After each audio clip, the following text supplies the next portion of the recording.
parietal bones, coronal suture, sagittal suture,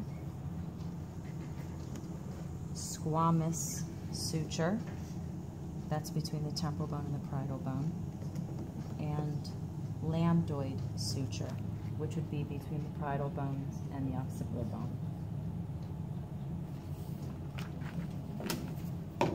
Pause. And you could pause during that. Okay. Go ahead. Go. Posterior cranial fossa. We're now on occipital bone. Foramen magnum. And then the two bumps on the sides of the foramen magnum are the occipital condyles, which have a hole in them called the hypoglossal canal. Oh, You can go in from this way or that way. And this is the external occipital protuberance. Temporal bone, zygomatic process, mandibular fossa, where the mandible fits in. Where? Can you point at it? It's where the mandible fits in. Can you put it up more? Oh. Right, where is it? Oh. Right where the mandible fits in. Mandibular process. Fossa. Mandibular fossa. Where the mandible fits in up here. External acoustic meatus.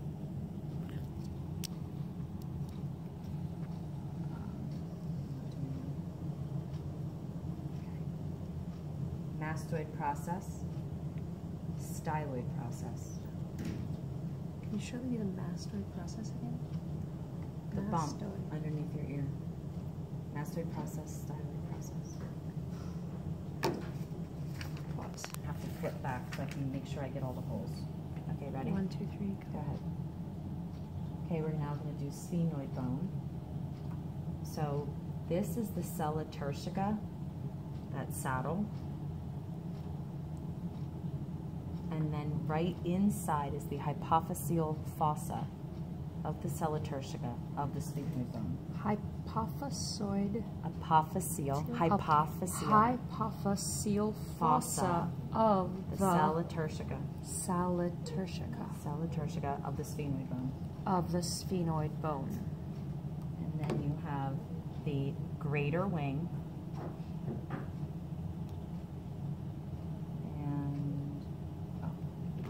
And if you look in here, you have the superior orbital fissure. And it's not part of the sphenoid bone, but I might as well say it right now. Here's the inferior orbital fissure. Okay. And now I'm going to do the holes. I'm just going to... Ooh, that's the... Okay, ready? Okay. Foramen magnum. Jugular foramen. Can you move it? It's right above it. And then right above that is the carotid canal. So those are right there. Okay. And then if you look up here, you can see 3 right here. The medial one is the foramen lacerum. Go lateral to it, that's oval. And then go right underneath it, and you can't really see it on this model, but there's a tiny little hole called foramen spinosum. It doesn't go through on this model at all? It's right there. Oh, it's got that. Okay, it does go through. Did you get this? You have optic canal. Can you say optic canal again? Optic canal. Foramen rotundum. And you can actually, from this angle, also see lacerum, oval, and spinosum, which I showed you before, those 3. And then on this side over here is the internal acoustic meatus. That would be your ear hole. Your external goes straight through into here, internal acoustic meatus. So you could put a string through there. Yeah, but it's probably a really tunnel hard, and it's closed up from the model. Okay? Yep. That's it. Hold on. Are you really getting a shot? Yeah. Okay. ethmoid bone. Eth- Ethmoid bone Ethmoid bone. is like a box shoved in your skull. So the top, this whole thing is the cribriform plate of the ethmoid bone. This thing that I'm flicking with my nail is the crista galli. Crista galli, which sits on the cribriform plate of the ethmoid bone. The sides are the orbital plates, which are in here. You have to stick your fingers in and pinch to the sides. These are the orbital plates of the ethmoid bone. And the bottom right here is this middle one is the perpendicular plate of the ethmoid bone, and the two side ones are the middle nasal conchae.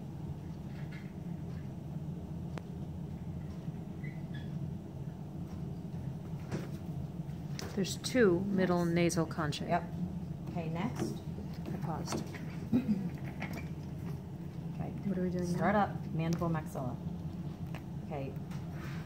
Mandible, mandibular ramus, mandibular body, angle, notch. Just put the word mandibular in front of it. This one is the condylar process or mandibular condyle that articulates. This first one is the coronoid process. You have bumps where your teeth fit in called the alveolar processes. The hole in your chin is mental foramen, and the hole on the inside of the ramus is the mandibular foramen. Can you move the strings out of the way? Oh. It's really not a good picture on this one. Mandibular Foramen. For the maxilla, you have the bumps for your teeth, alveolar processes, anterior nasal spine right here in the front, palatine processes down here. It's the anterior 2/3 of the palate. Incisive fossa, which is the hole behind your front teeth. Incisive fossa. Frontal processes that come up and touch your frontal bone, right here. Zygomatic processes, which come out and touch your zygomatic bone here. Zygomatic processes. Inferior orbital fissure, which is the slits right here. And infraorbital foramen, which is the hole at the bottom of the eye. Infraorbital foramen. Zygomatic bone, nasal bone, lacrimal bone, right inside the eyes, and this hole is the lacrimal fossa that tears flow through. Palatine bone, it's the posterior 1/3. Vomer is when you put your finger in and just the bottom right here. Vomer. Don't get the vomer confused with the anterior nasal spine. That happens sometimes with students. And then Does the vomer go all the way up? It goes back, and the perpendicular plate comes down, and they meet in the back. Okay. And then here's your inferior nasal conchae. Where's the superior nasal conchae, or is there not one? We don't. There is, but you can't see it on here Okay. because it's above the middle. The baby